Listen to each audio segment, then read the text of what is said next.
Welcome back to Bumblebee. Here are the top 10 spoiled princesses in history. Yeah, not a lot of musicals about these ones, I'll tell you that for free. Let's dive in. Kicking off the list at number 10, Princess Urraca. Princess Urraca of Zamora. This first one, honestly, it feels like a Game of Thrones episode. When King Ferdinand I, aka Ferdinand the Great, aka El Magno, finally met his fate back in 1065, he split his kingdom up into 5 parts, equally for all of his 5 children. This was modern day Spain, so it was quite a bit of land to give out. The eldest son, Sancho, he was pretty greedy. He wanted more land than he was left with. Typical Lannister. The guy had the biggest part of Castile as well, and it still wasn't enough. What a brat. Now luckily, his sister, Princess Urraca, was a badass.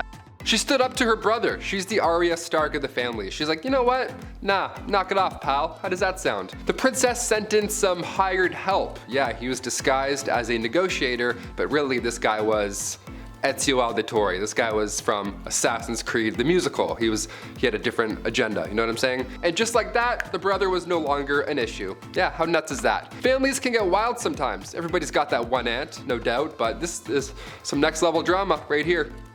No one does it like early Spain. Number 9, Clara Ward. Back in the late 1800s, since birth, Clara Ward was born into wealth. Her father was Michigan-born Captain Eberbrook Ward, Michigan's first ever millionaire. He had shares in steamships, Great Lakes. She didn't need a royal husband at all, but she wanted one. And she knew as soon as she saw him. The young prince of Caraman-Chimay, member of the Belgian Chamber of Deputies. Clara Ward would sometimes visit the family mills, you know, make it look good, shake a few hands, laugh at some jokes, see where the fortune comes from, all that jazz. But on this one day, she crossed paths with said prince. And it was love at first sight. He was there for trade, but when he left, he brought back a wife. And the common folk were not having it. Nope, they were not on board. People were freaking out. A royal married a rich American girl? That's like 4 red flags right there. She was the talk of every town at this point. It didn't help that Clara was happy either. Yeah, how dare she? Clara loved to show off her newfound wealth, and some loved her and stood by her image, others not so much. The marriage only lasted 6 years. Clara eloped with a Hungarian musician, and after her divorce, she modeled for a living. Now, I know I put spoiled in the title, but I'm really on board for this one. This is awesome. Princes, musicians, modeling, this is the dream, no? Number 8, Princess Chilonis. Most of the time, these marriages are chosen. Women are forced to marry some gross, fat old dude, and while he's cheating and eating lobster and being nasty, the wife has to stay, have kids, raise said kids, and be dutiful. It's a horrible deal. So for the Spartan princess from the 3rd century, she too was forced to marry Chilonis, this older, horrible man. He was so horrible, he wasn't even allowed to have his father's throne at this point. They were like, maybe we shouldn't do this. That's how bad he was. So Chilonis thought, this guy sucks, the system sucks, I'm gonna go talk to the much more pleasant Architatus, son of King Arius I. So around 272 BC, both of these warriors, now both her lovers, they went to war.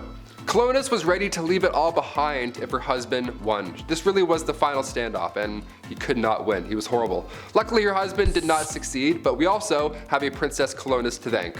Imagine she stayed in this horrible relationship and just didn't say anything or didn't fight back. It would have been bad for everybody involved, not just her or her family. Number 7, Princess Margaret. This next princess partied with rock stars during the 60s. Yeah, might ring a bell. The Queen's younger sister was known as the Rebel Princess. Like in Star Wars, I guess. She was the talk of the town for years. Scandal central, my friends. God forbid a royal had a good time with cool people in the 60s. She passed away in 2002, but we're still talking about her love life. For example, Pablo Picasso moved to California in 1955, and he said there's only one possible bride for him, the 24-year-old Princess Margaret. Also, yeah, Pablo Picasso is way more recent than all of you thought, guaranteed. She always had the spotlight. Her wedding was the first ever royal wedding to be aired on TV. That was May 6, 1960. And in 1968, word had spread that the princess had an affair with a nightclub pianist, Robin Douglas Home. And then come 1973, paparazzi got photos, proof of Margaret hooking up with a landscape gardener on her private island. Yeah, how dare she do things on a private island?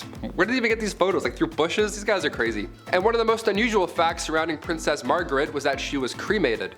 Yeah, she had chosen to break tradition so that her ashes could be shared in the same tomb as her father.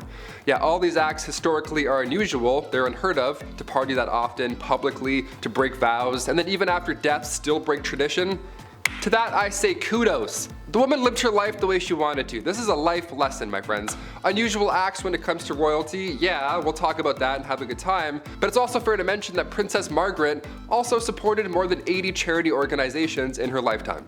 Yeah, we don't talk about that one though. Number 6, Queen Victoria. If I'm eating, don't acknowledge me as a human being. I sound like an animal when I eat. When I'm really diving in, like holidays, I'm not a human, I'm an eating machine.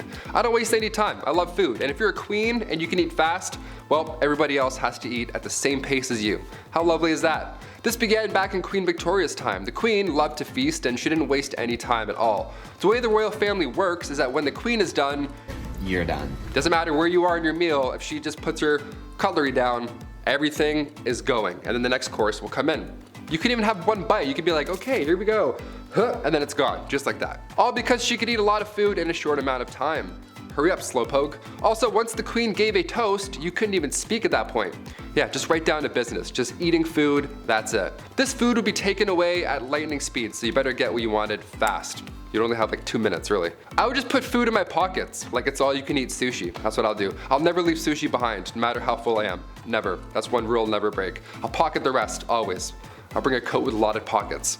Save a few California rolls for the bus ride home, in case I get a second wind. Number 5, till death do us part. Funerals are pretty expensive, especially a royal one at that. It takes a lot of power to dig and then carry around these massive caskets, which back in the day was even more exhausting because, we didn't have protein shakes or any food really. Joanne of Castile was born in 1479. Her marriage to the Duke of Austria was arranged, but she was very much in love during this time. When her husband finally met his fate in 1506 due to typhoid fever, Joanna would have his tomb unearthed over and over again and then reopened over and over because she wanted to make sure that he was still in there and that he was still dead. Now, of course, on one hand, yeah, I feel bad for the queen here. She was clearly not coping with his death very well, but like this, what a privilege, what a gross privilege this is. To have his tomb open and closed over and over again, she would make people carry around his casket everywhere she went. Sometimes she'd even keep it under her bed. That's creepy. See, ashes I could understand. That's like a one-man job to carry those around. A little less odd, but a 1,000-pound royal coffin? I also feel bad for the guards who had to cope with his death as well. They had to carry everything. They must have had one really jacked arm after that entire process. Number 4, a duel. A duel with a princess? What is this, Star Wars? What is this list? Hungarian Princess Pauline von Metternich was married to Prince Clemens. She was born in 1836, and she had to marry her uncle when she was only 20. So, yeah, surprise, surprise, she was a little unhappy.